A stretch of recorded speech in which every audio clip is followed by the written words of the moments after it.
aku Dian. Hari ini aku akan bercerita tentang gembala yang baik. Tuhan Yesus adalah gembala yang baik. Gembala yang baik? Iya, perumpamaannya adalah Tuhan Yesus adalah gembala yang baik dan kita semua adalah domba-dombanya. Gembala yang baik rela memberikan nyawanya demi dombanya.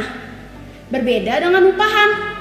Saat ada serigala, mereka akan pergi meninggalkan domba-domba yang sedang mereka jaga dan membiarkan serigala menerkam mereka.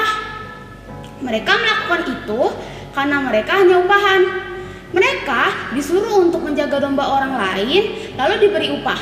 Mereka merasa tidak bertanggung jawab atas apa yang akan terjadi kepada domba-domba itu. Aku hanya disuruh untuk menjaga domba orang lain. Aku tidak peduli kalau mereka dalam bahaya, yang penting aku selamat. Tuhan Yesus mengenal anak-anaknya seperti gembala yang baik mengenal domba-dombanya. Untuk lebih jelas, mari kita saksikan cerita tentang domba yang kecil.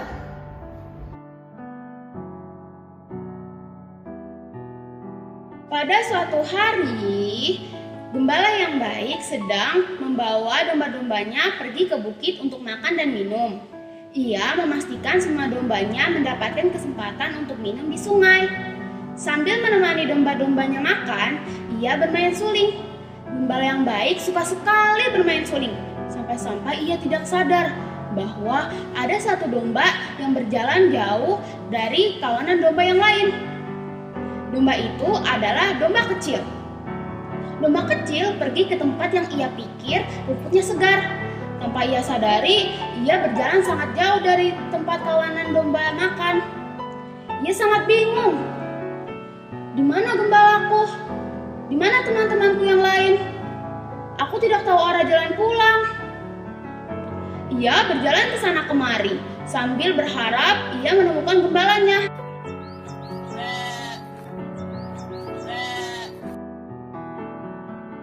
Tetapi nihil, hari sudah semakin malam.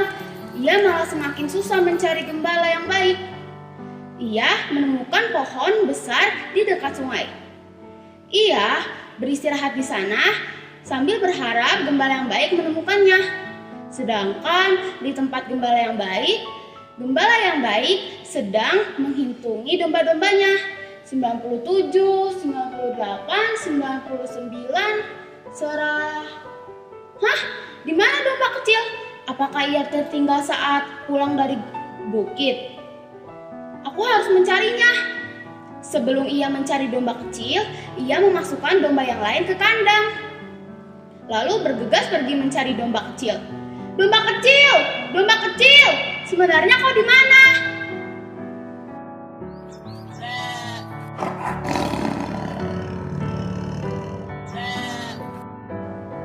Sepertinya aku mendengar suara domba kecil. Ia pergi mencari domba kecil itu. Ternyata domba kecil sedang terjebak bersama serigala.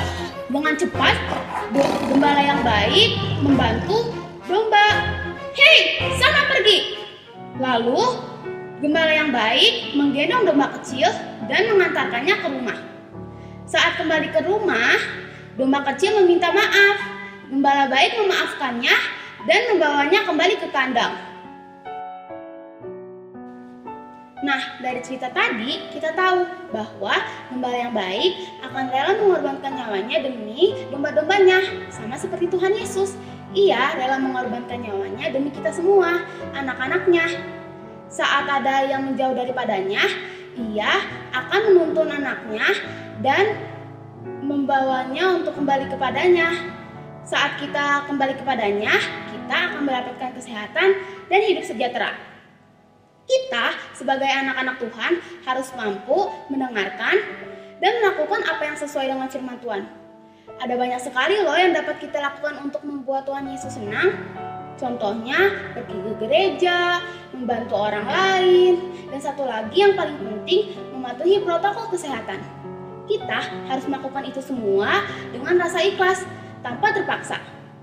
Demikian cerita tentang gembala yang baik yang dapat aku sampaikan. Terima kasih.